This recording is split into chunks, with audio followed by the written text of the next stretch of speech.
Apa itu enzimatis antioksidan, Bapak Ibu? Nah, enzimatis antioksidan itu kita sebut stem enzyme antioksidan, gitu ya. Kan ada stem cell, ini stem antioksidan, dan ini ada literaturnya dan ada banyak penelitian yang mendukung dan ada puluhan ribu bercerita tentang enzim antioksidan ini. Dia mengatakan bahwa manusia itu dikaruniai kurang lebih 5.000 macam enzim. Dan kalau enzim kita habis, kehidupan kita pun habis, alias tit gitu ya. Tapi kalau enzim kita berkurang, kita termanifestasi penyakit. Jadi kita di karunia Tuhan itu namanya enzim. Kalau enzim kita habis, kita game over. Kalau enzim kita degradasi atau berkurang, kita kena penyakit. Dan penyakit yang umum di zaman modern itu adalah penyakit kolesterol, hipertensi, jantung koroner, diabetes, stroke, liver, ginjal, kanker, dan sebagainya, Bapak Ibu. Karena kita punya enzimatis antioksidan yang diproduksi dalam tubuh kita berkurang, yang endogen, dan saat kita berkurang, Bapak Ibu, muncullah penyakit degeneratif, ya. Nah, itu yang akan kita bahas kali ini. Nanti orang-orang bertanya, Pak, apa sih yang namanya enzimatis antioksidan, Pak Nyoto, kan gitu ya. Nah, enzimatis antioksidan itu adalah biomolekul protein yang berfungsi sebagai katalis. Katalis itu artinya mempercepat. Mempercepat apa? Metabolisme. Metabolisme itu mengubah. Jadi metabolisme itu bahasa keren. Bahasa gampangnya itu mengubah. Jadi mempercepat, mengubah makanan menjadi nutrisi sepersekian detik. Itu fungsi daripada enzimatis antioksidan. Bukan sekedar dia membantu nutrisi bisa diserap tubuh, dia juga mendetoksifikasi hasil sampah metabolisme, diurai, dibongkar. Itu kerjanya enzim antioksidan. Dan yang terakhir Bapak Ibu, dia juga memperbaiki sistem regulasi dalam tubuh kita. Kan tubuh kita ini banyak sistem Bapak Ibu. Ya, itu diperbaiki sampai ke tingkat seluler. Jadi penting sekali yang namanya enzimatis bagi tubuh kita. Kalau kita itu bisa panjang umur dan segar bugar. Makanya buku-buku yang mengenal tentang bagaimana bisa panjang umur, dulu teori tentang antioksidan, orang muda umum gitu ya. Teori tentang stem cell sudah umum. Ternyata orang bisa awet muda, segar bugar, terbebas dari segala macam penyakit kalau sampah-sampah yang ada di dalam seluler itu dibongkar. Ada yang sebut otofagi, ada yang sebut mitofagi, tapi suplemen mana, zat apa yang bisa membantu tubuh kita bukan sekedar menyelesaikannya itu sampai ke tingkat sel, yaitu dengan cara mendetoksifikasi semua sampah-sampah hasil metabolisme agar keluar dari tubuh, tubuh kita mampu meregenerasi sel, menyeimbangkan semua sistem, kita menemukan kesehatan yang hakiki. Oke, sekarang saya cerita tentang kenapa enzimatis itu bisa membuat tubuh kita itu kena penyakit kalau kita defisiensi, Bapak Ibu. Nah, sekarang Bapak Ibu, kalau kita cerita gizi makro, orang itu konsumsi makanan pasti satu karbohidrat, betul ya? Kedua lemak, ketiga protein, itu sudah umum Bapak Ibu ya. Makanan yang mengandung karbohidrat itu kalau bahasa waktu kita masih SMP SMA itu amilum. Amilum bisa menjadi glukosa, kita makan nasi gitu ya, makan jagung, makan singkong, bisa jadi manis jadi glukosa karena ada enzim amilase di air liur kita Bapak Ibu. Jadi enzim amilase di air liur kita kunyah lama-lama nasi, singkong, apalagi tuh jagung, whatever yang namanya karbohidrat bisa menjadi glukosa karena ada amilase.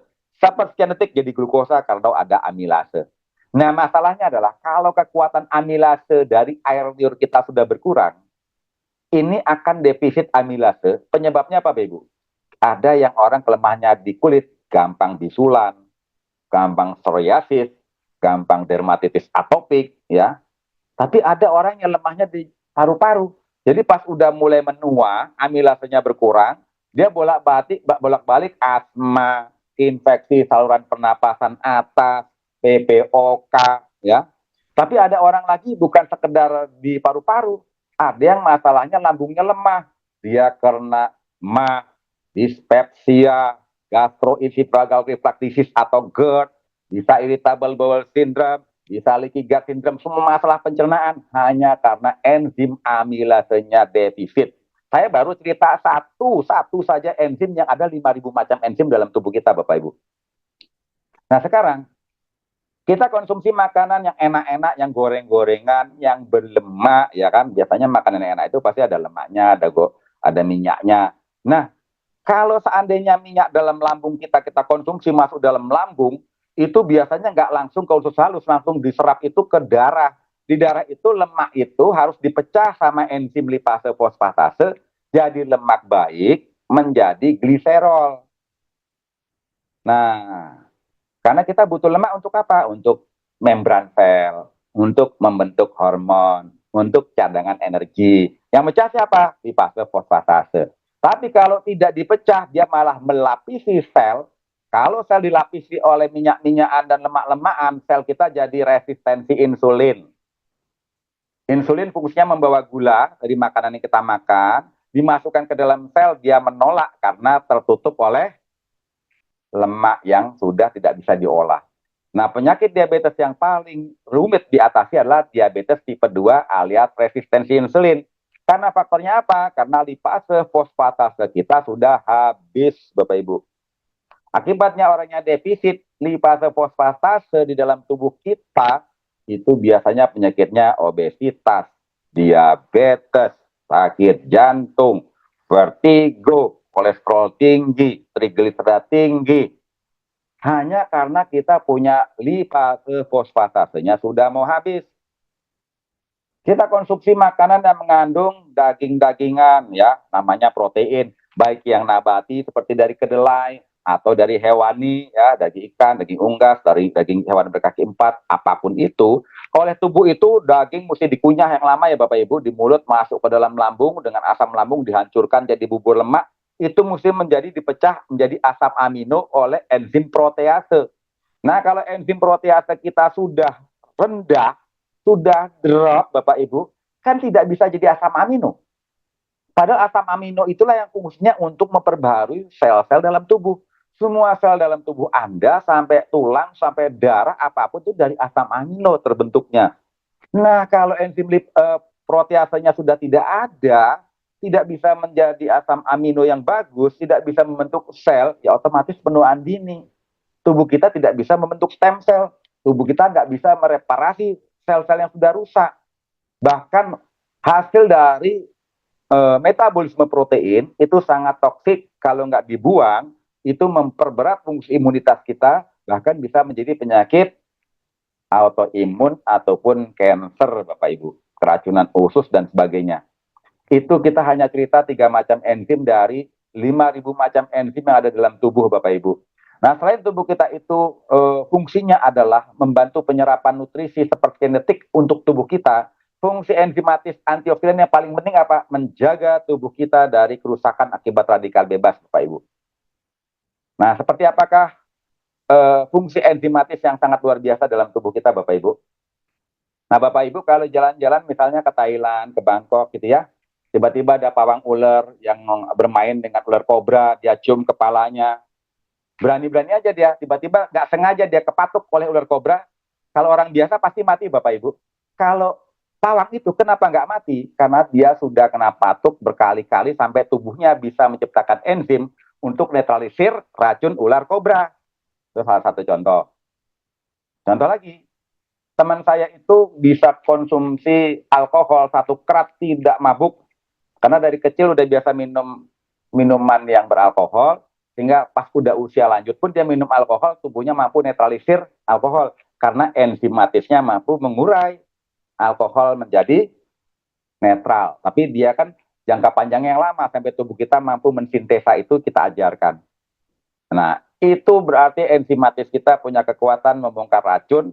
Tapi kalau kita konsumsi zat-zat yang beracun, pola makan yang tidak sehat, tubuh kita kerja keras, tubuh kita itu tubuh kita itu dikuras enzim dalam tubuh kita untuk netralisir racun, lama-lama kita defisiensi dari enzimatis antioksidan, akibatnya umur kepala 4, kepala 5, kepala 6, orang yang biasa konsumsi nggak mabuk itu, ataupun orang yang pola makan nggak benar, udah pasti kena penyakit, bisa hipertensi, bisa kolesterol, bisa diabetes, bisa apapun, karena enzimnya sudah terkuras untuk mengurai racun. Nah, Bapak Ibu, artinya adalah seluruh tubuh kita itu ternyata tubuh kita sangat luar biasa. Makanan yang kita makan dengan enzimatis antioksidan dari tubuh kita sendiri, enzimatis endogen, mengurai menjadi nutrisi agar bisa menjadi sesuatu yang bermanfaat bagi tubuh kita, jadi sel-sel yang bermanfaat, menjadi zat-zat yang bermanfaat. Syaratnya kita konsumsi enzim makanan yang terbaik. Sampai di lambung, dicerna lagi dengan enzim pencernaan. Sampai di darah pun sel-sel kita bisa menghasilkan energi di tingkat mitokondria, karena ada sel-sel metabolik, Bapak Ibu. Dan itu semua kita dapatkan dari makanan yang tidak dipanaskan lebih daripada 42 derajat Celcius. Jadi kalau Bapak Ibu sering makan konsumsi sayur-sayuran, buah-buahan segar, ya jadi kalau kita pola makannya tiap hari ada makan pepaya, makan pisang, makan apapun buah-buahan yang segar, makan nanas, ataupun makan pirsak, ataupun konsumsi apa namanya itu buah melon, itu kan buah-buahan segar yang langsung kita konsumsi, itu memperbaiki fungsi metabolisme, memperbaiki fungsi enzimatis dalam tubuh kita. Tapi zaman sekarang Bapak Ibu, setiap kali saya masuk ke Toserba, tidak ada lagi makanan buah-buahan segar, apalagi sayur-sayur segar, yang ada makanan dalam kemasan plastik, makanan dalam kemasan aluminium foil, dan semua itu makanan mati, Bapak Ibu. Semakin sering kita konsumsi makanan mati, makanan siap saji, makanan ultra processing, ya usia kita juga seperti yang kita konsumsi. Hobi makan makanan instan, ya umurnya instan, Bapak Ibu. Ya. Dan oleh sebab itu kalau zaman dahulu orang bisa umurnya panjang-panjang karena pola makan mereka nggak ada yang aneh-aneh, nggak ada konsumsi makanan yang ultra processing, nggak ada konsumsi makanan yang pakai pengawet, pelembab, pelembut, pelunak, pengental, pengembang, macam-macam nggak ada zaman dahulu.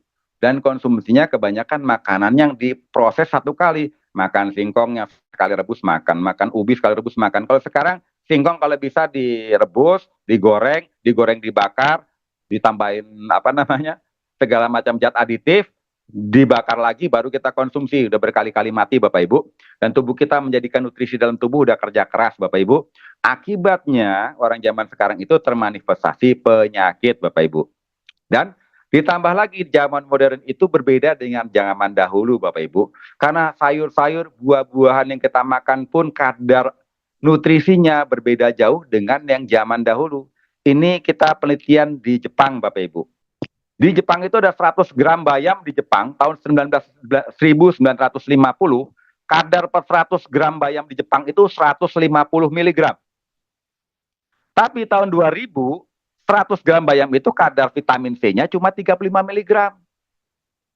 Zat besinya tahun 1950 per 100 gram bayam itu 13 miligram. Tahun 2000 itu tinggal 2 miligram dan itu penelitian di Perfecta Susoka di Jepang.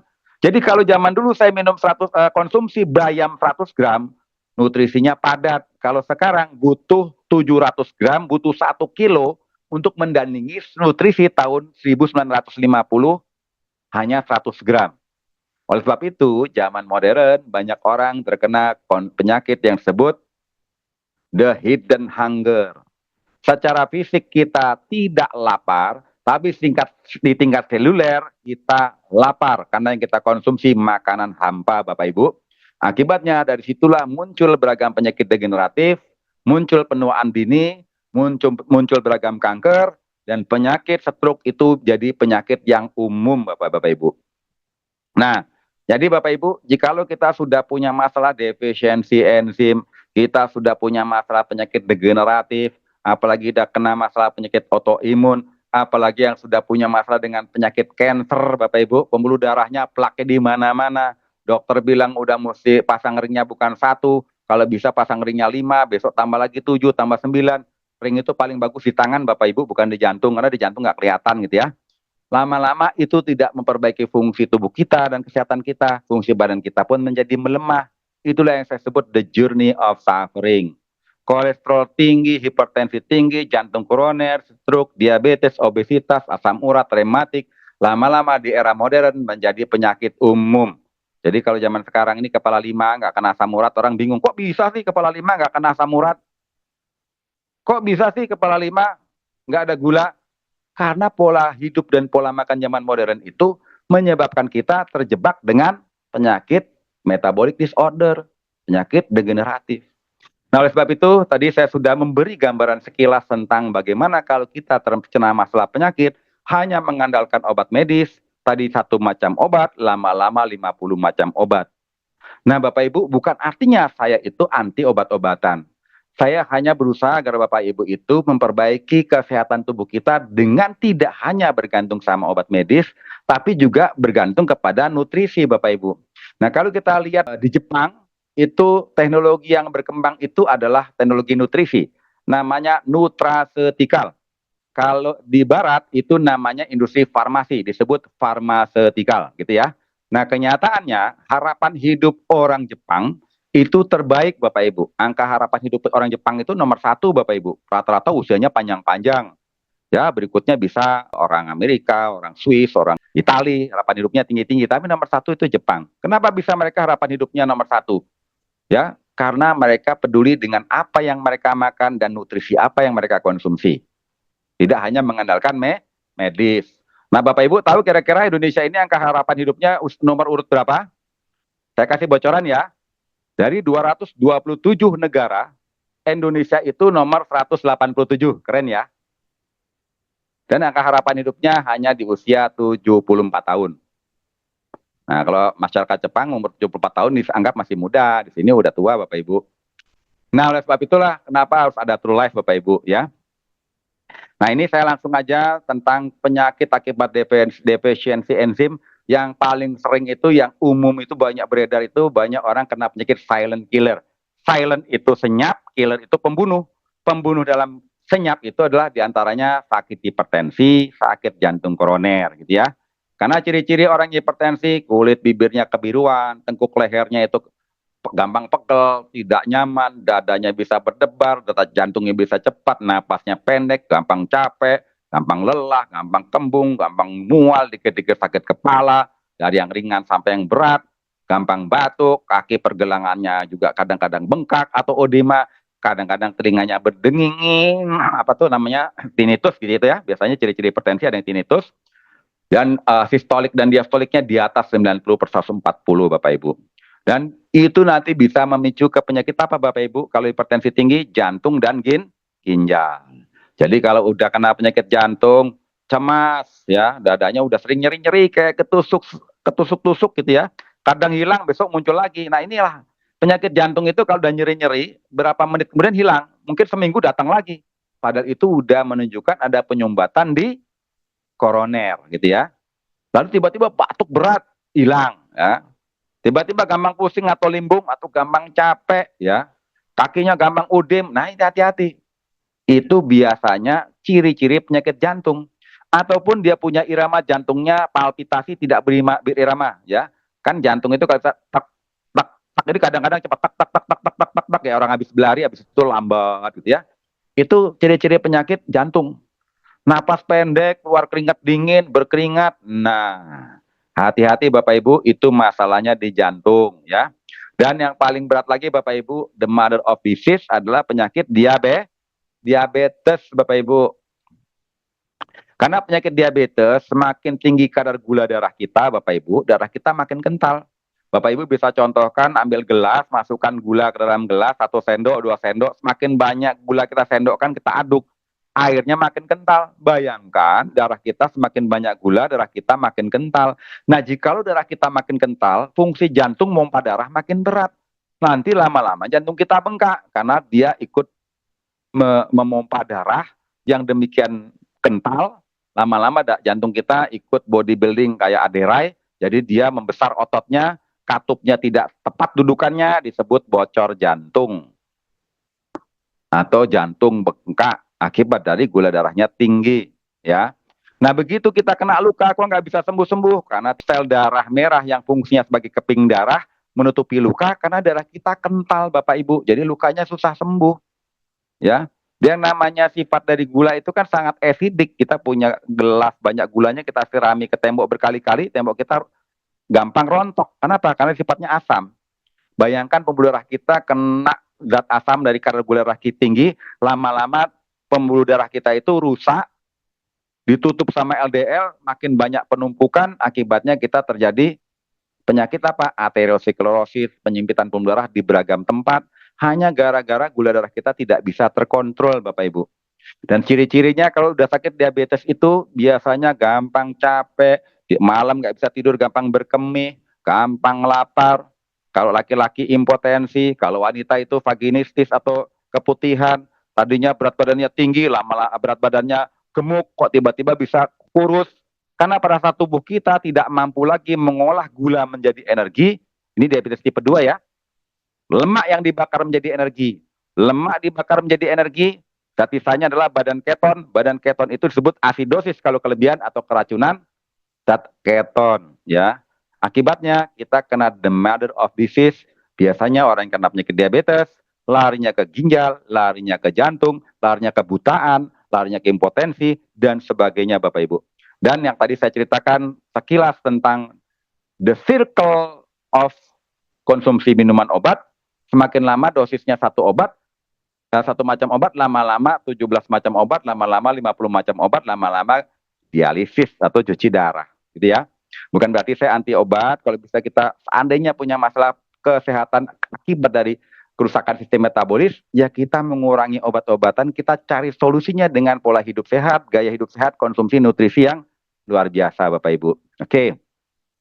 Apalagi sekarang ada lagi penyakit autoimun. Nah, karena ini kalau saya bahas mungkin waktunya panjang. Penyebab orang kena penyakit autoimun itu beragam, dari bisa leaky gut syndrome, bisa lambung hipoklorit, penyebabnya ada, dan itu sangat mudah dijelaskan nanti ya, kenapa orang kena penyakit autoimun, di mana sistem imunnya menyerang tubuh kita, menyerang kulit jadi psoriasis, menyerang saraf jadi multiple sclerosis, menyerang tiroid jadi hipertiroid, menyerang seluruh organ jadi lupus. Nah, Bapak Ibu, ngeri sekali penyakit autoimun. Imunitas kita berkhianat terhadap tubuh kita, menyerang organ, bukan menyerang bakteri patogen, bukan menyerang jamur berbahaya, yang diserang organ tubuh kita. Kenapa bisa kita punya imunitas jadi bodoh, menyerang tubuh kita? Nanti kita bahas di lain waktu, ya. Betapa kita itu permasalahannya dari masalah metabolisme disorder, masalah daripada banyaknya toksik dalam tubuh kita, Bapak Ibu.